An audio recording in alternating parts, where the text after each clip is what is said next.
কারো অধিকার যদি কেউ নষ্ট করে ওই সমাজটা মানবিক সমাজ কঠিনকালেও হতে পারে না। আপনি ভাবছেন আপনার নামাজ আপনারে বাঁচাতে পারবে, আপনার রোজা বাঁচাতে পারবে, আপনার তাহাজ্জুদ আপনারে বাঁচাতে পারবে? আপনি অধিকার নষ্ট করলে কিছুই আপনারে বাঁচাতে পারবে না। এজন্য নিকট আত্মীয়দেরকে দিতে হবে বেশি বেশি। বিশ্বনবী বলেন নিকট আত্মীয় যারা কাছের, তোমার ভেরি ক্লোজ রিলেশনশিপে আছে, তাদেরকে দাও। দাও, দিলে বাড়িয়ে দেয় কে? অনেকে দিতে চায় না, কৃপণতা করে। দিলে বাড়ায় দেয় কে? ও মিয়া, মদিনার মধ্যে সবচাইতে গরিব সাহাবী ছিল বেলাল রাদিয়াল্লাহু তাআলা আনহু। ওনার এন্টায়ার অ্যাসেট, সম্পদের পরিমাণ কতদূর জানেন? একটা লুঙ্গি।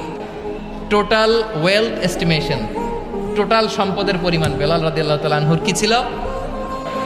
ওই বেলাল রাদিয়াল্লাহু তাআলা আনহুকে বিষ্ণু ইসলাম বলেছেন, আনফিক ইয়া বেলাল, ও বেলাল তুমিও দাও। ওয়ালা তাখশা মিন যিল আরশি ইখলালা, আরশের অধিপতির তো কোনো ঘাটতি নাই, তুমি দিলে ওই আল্লাহ তোমারে বাড়ায় দিবে। এজন্য আমার প্রিয় ভাইয়েরা, দিলে কমে না।